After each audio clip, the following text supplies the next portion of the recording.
नमस्कार, मैं पूनम तांगर। आप देख रहे हैं न्यूज वॉच इंडिया। बुलेटिन की शुरुआत करेंगे ब्रेकिंग न्यूज के साथ। सूत्रों के हवाले से इस वक्त की बड़ी जानकारी।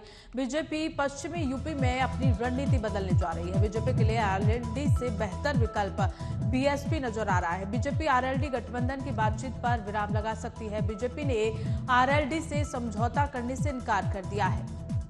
तो इस वक्त की बड़ी जानकारी, बीजेपी पश्चिमी यूपी में जीती सीटें बीएसपी को देने के लिए तैयार हो गई है। बीजेपी का शीर्ष नेतृत्व बीजेपी से गठबंधन की रणनीति में जुटा हुआ है। तो इस वक्त की बड़ी जानकारी, सूत्रों के हवाले से बड़ी खबर, जहां बीजेपी पश्चिमी यूपी में जीती हुई सीटों को अब बीएसपी को देगी और साथ ही साथ ये जानकारी भी निकलकर सामने आ रही है कि जो बीजेपी है वो आरएलडी और बीएसपी का समीकरण बनाने में जुटी हुई है। बीजेपी पश्चिमी यूपी में अपनी रणनीति बदलेगी। बीजेपी के लिए आरएलडी से बेहतर विकल्प बीएसपी, सूत्रों के हवाले से जानकारी मिल रही है। बीजेपी आरएलडी गठबंधन की बातचीत पर विराम लगा और इसी के साथ बीजेपी ने आरएलडी से समझौता करने से इनकार कर दिया है।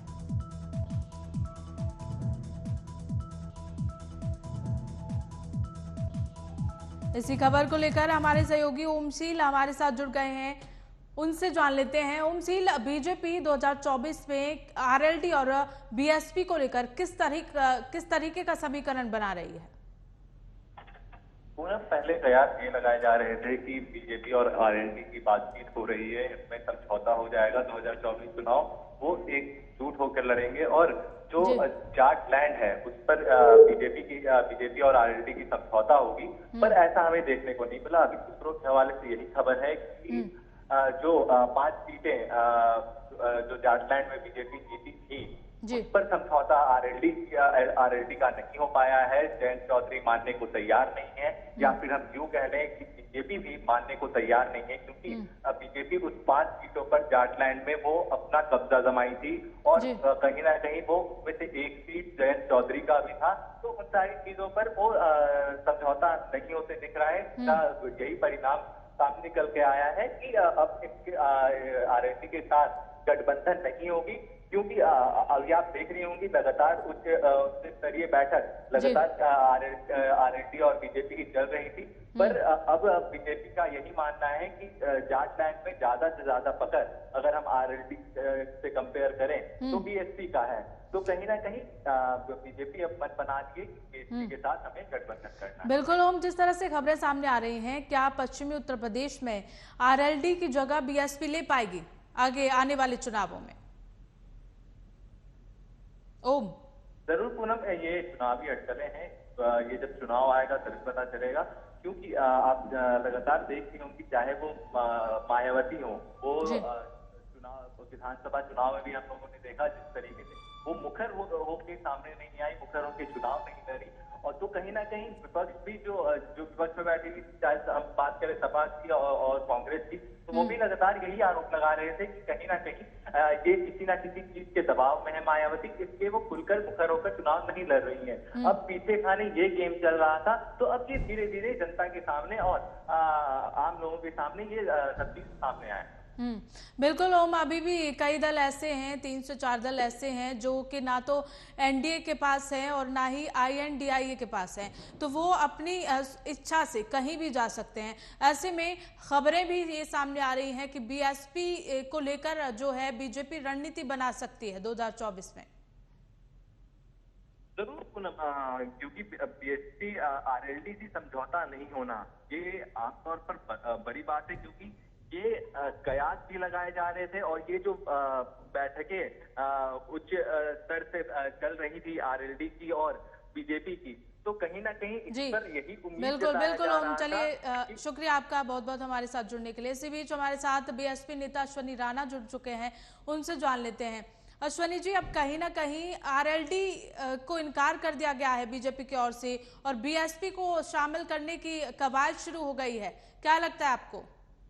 बहुजन समाज पार्टी बीजेपी से कोई अलायंस की कहीं कोई बात नहीं है जी, लेकिन खबरें जिस तरह से सामने आ रही हैं, माननीय बहन जी हमारी नेता हैं, उन्होंने निर्णय लिया है अकेले चुनाव लड़ने का और अपने समान रूप से अगर कोई हमको केंद्र में रख करके हमारी पार्टी की लीडरशिप स्वीकार करके साथ आना चाहता हो तो उसके लिए स्वागत है। तो जिस तरह की खबरें सामने आ रही हैं अश्वनी जी, आप इनका खंडन करते हैं? हाँ, बहुजन समाज पार्टी के कार्यकर्ता हैं, हमारी नेता जो भी निर्णय लेंगी हम उसके साथ हैं, हमारा पूरा संगठन उनके साथ है। जी चलिए, बहुत बहुत शुक्रिया अश्वनी जी हमारे साथ जुड़ने के लिए।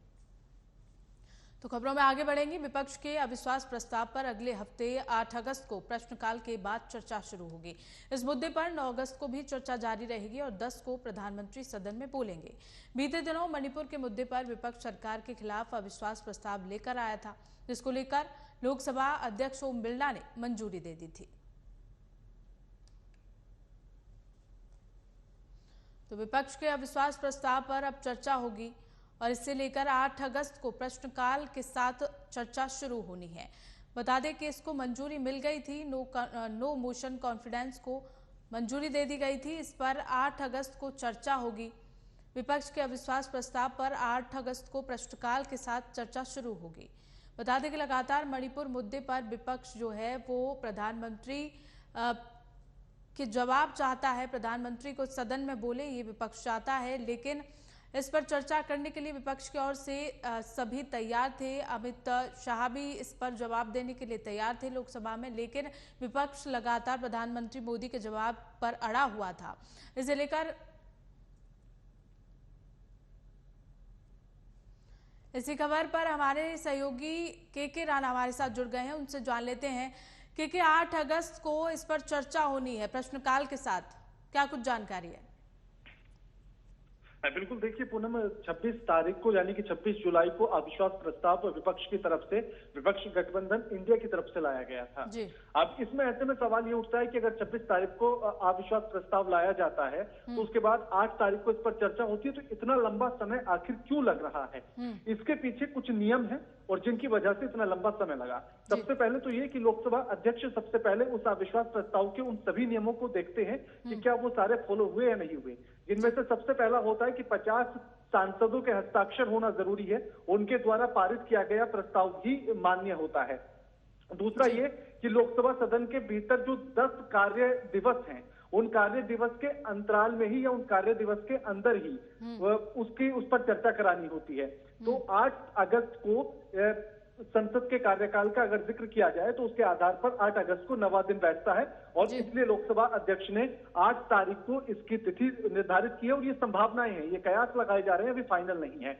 8 से 10 तारीख के बीच में चर्चा होगी और ये माना जा रहा है कि प्रश्नकाल के बाद इस पर चर्चा होगी और उसके बाद 9 तारीख को भी जारी रहेगी और 10 तारीख को भी जारी रहेगी। उसके बाद प्रधानमंत्री अपना भाषण दे सकते हैं, संबोधित कर सकते हैं। सबसे बड़ी बात यह है कि मणिपुर पर चर्चा को लेकर जो लगातार सवाल सरकार से किया जा रहा है और सरकार की तरफ से भी इस बात को कहा गया कि वो चर्चा करने के लिए तैयार है, लेकिन विपक्ष का ये कहना है कि चर्चा तो वो चाहते हैं लेकिन वो अनलिमिटेड टाइम के लिए चाहते हैं, यानी कि मणिपुर पर चर्चा सीमित न हो, असीमित समय के लिए होनी चाहिए, ताकि तब दोनों पक्ष अपनी अपनी बातों को और अपने अपने तथ्यों को अच्छी तरह से वहां रख सके सदन के भीतर। और इसीलिए अब 8 तारीख को चर्चा सभी की नजरें टिकी हुई हैं। अब टीवी स्क्रीन पर उस दिन होंगी और संसद पर उस दिन सभी की नजरें होंगी कि आखिर 8 तारीख को जब चर्चा शुरू होगी अविश्वास प्रस्ताव पर, तो उस पर क्या कुछ निकलकर सामने आता है, मणिपुर पर किस तरह की चर्चा उसके बाद देखने के लिए हमें मिलेगी। ये तमाम चीजें हैं जो अभी देखना होगा। पूनम जी बिल्कुल, क्योंकि जिस तरह से लगातार मणिपुर हिंसा को लेकर विपक्ष लगातार इस बात पर अड़ा हुआ था कि प्रधानमंत्री मोदी संसद में आए और मणिपुर हिंसा पर कुछ बोलें। आखिरकार जो तारीख है वो तय कर दी गई है और 8 से 9 अगस्त को इस पर चर्चा होनी है। बिल्कुल, देखिए सबसे पहली मांग तो प्रधानमंत्री से विपक्ष की यही है कि प्रधानमंत्री सदन में आए और सदन के पटल पर खड़े होकर वो इस मणिपुर पर जो शब्द बोले, यानी कि कुछ ना कुछ वो कहें, संबोधित करें, क्योंकि जब सदन के भीतर प्रधानमंत्री बोलेंगे तो उनका बोला गया एक एक शब्द रिकॉर्ड में दर्ज किया जाता है कि सदन के पटल पर उन्होंने क्या कुछ बोला है और उसके बाद वो उन शब्दों से पलट नहीं सकते हैं। लेकिन प्रधानमंत्री ने अभी तक मणिपुर की हिंसा पर सिर्फ एक बार बयान दिया और वो भी सदन के बाहर, सदन के भीतर नहीं दिया गया। इसीलिए जब भी किसी भी मुद्दे को लेकर चर्चा की बात आती है तो विपक्ष के द्वारा लगातार यही कहा जा रहा है कि पहले प्रधानमंत्री मणिपुर पर सदन के भीतर आकर बयान देंगे, उसके बाद ही चर्चा के लिए तैयार होंगे। जी अब ऐसे में अविश्वास प्रस्ताव लाया गया। अविश्वास प्रस्ताव भी दो तरह से लाया जाता है, एक सरकार को गिराने के लिए, उसमें विश्वास या अविश्वास लाने के लिए, और दूसरा अविश्वास प्रस्ताव लाया जाता है कि सरकार को गिराने या बनाए रखने की का उद्देश्य नहीं होता है, उसमें राष्ट्र का सबसे बड़े मुद्दे की तरफ सरकार का ध्यान आकर्षित करना होता है। जो अविश्वास प्रस्ताव 26 जुलाई को लाया गया, उसमें उसका मुख्य कारण यही था कि सरकार का ध्यान मणिपुर के मुद्दे पर खींचा जाए। अब ऐसे में 50 सांसदों के हस्ताक्षर की जरूरत होती है। 8 तारीख को इसका अब समय ये माना जा रहा है, क्योंकि अभी तक तो प्रधानमंत्री का कोई भी बयान उस पर आया नहीं, और ना ही इसको लेकर पक्ष की तरफ से, यानी कि सत्ता पक्ष की तरफ से कोई भी ऐसा कदम उठाया गया कि इसको माना जाए कि अब इस पर चर्चा शुरू हो सकती है। तो ऐसे में प्रधानमंत्री का कार्यक्रम भी आज है महाराष्ट्र में, तो ऐसे में आज कोई उस पर संबोधन नहीं हो सकता है। अब इसी तरह से अब ये माना जा रहा है कि 8 तारीख को, यानी कि 8 अगस्त को कार्य दिवस जो लोकसभा का है, संसद का कार्य दिवस जो है वो 9वां दिन होगा, और 10 दिन के भीतर काम, यानी कि उस अविश्वास प्रस्ताव पर चर्चा करानी होती है।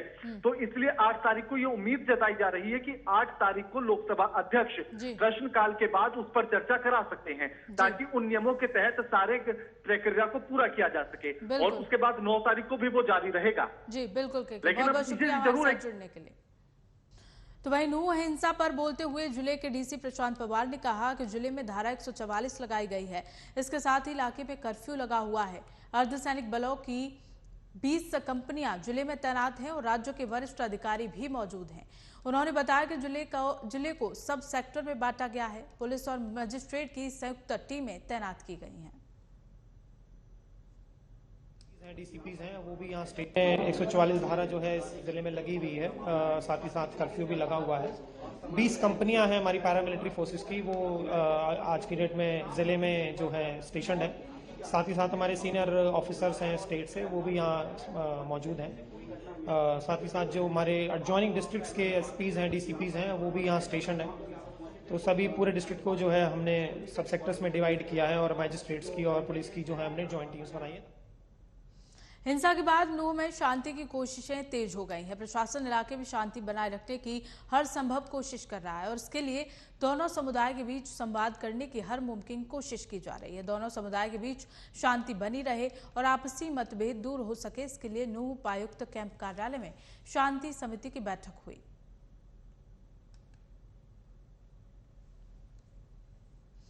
खबरों में आगे बढ़ेंगे। नूह में हुई हिंसा पर प्रतिक्रिया देते हुए केंद्रीय मंत्री कृष्णपाल गुर्जर ने कहा कि एक दुर्भाग्यपूर्ण घटना है। मैं सभी से भाईचारा बनाए रखने की अपील करता हूं। हरियाणा में हिंसा भड़काने के लिए जिम्मेदार लोगों के खिलाफ सख्त कार्रवाई की जाएगी। रहना चाहिए, और ये बहुत दुर्भाग्यपूर्ण घटना है, और इसकी हम जितनी बुराई की जाए, जितनी निंदा उतनी कम है। और सबसे पहले तो हम सबसे भाईचारा बनाने की अपील करते हैं। हर कीमत पे हमारा भाईचारा खराब नहीं होना चाहिए, बना रहना चाहिए। और जो उपद्रवी तत्व हैं जिन्होंने इस शोभा यात्रा पर इस तरह का कायराना कृत्य किया है, उनके खिलाफ सख्त से सख्त कार्रवाई की जाएगी। किसी भी कीमत पर उन उपद्रवी तत्वों को जिन्होंने ये हिंसा फैलाई है उनको बख्शा नहीं जाएगा, उनके खिलाफ कार्रवाई होगी। और मुझे लगता है कि पिछले 9 साल से जिस तरह देश में मोदी जी के नेतृत्व में इस देश में भाईचारा कायम है, भारत एक, भारतवासी एक, ऐसे ही हरियाणा में पिछले 8.5 साल से मनोहर जी के नेतृत्व में हरियाणा एक, हरियाणवी एक, जिसको लेकर अमन और चैन का शासन वहां पर चल रहा था, भाईचारे का माहौल वहां पर कायम हुआ है। उस माहौल को खराब करने के लिए इन शरारती तत्व। अमरोहा में बीएसपी सांसद दानिश अली ने ग्यारवापी पर सीएम योगी के बयान पर प्रतिक्रिया देते हुए कहा कि सीएम योगी एक संवैधानिक पद पर बैठे हैं, उन्हें इस तरह का बयान नहीं देना चाहिए था। वो किसी एक समाज के नहीं बल्कि 20 करोड़ लोगों के सीएम हैं और उन्हें अपनी जिम्मेदारी का एहसास होना चाहिए। उन्होंने बयान को कोर्ट पर दबाव डालने का आरोप लगाते हुए कहा कि आप सीएम के पद पर हैं और इस तरह का बयान देकर आप कोर्ट पर दबाव नहीं डाल सकते।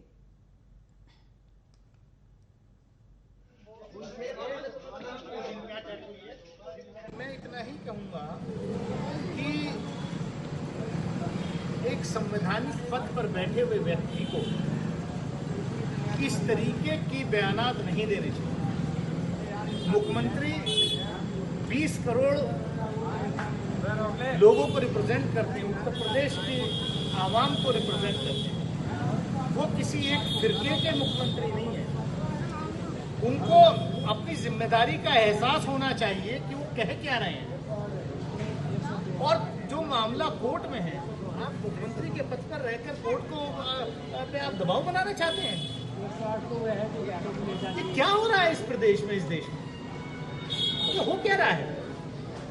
ऐसे देश चलता है ऐसे। फिलहाल खबरों में बस इतना ही। देखते रहिए न्यूज़ वॉच इंडिया।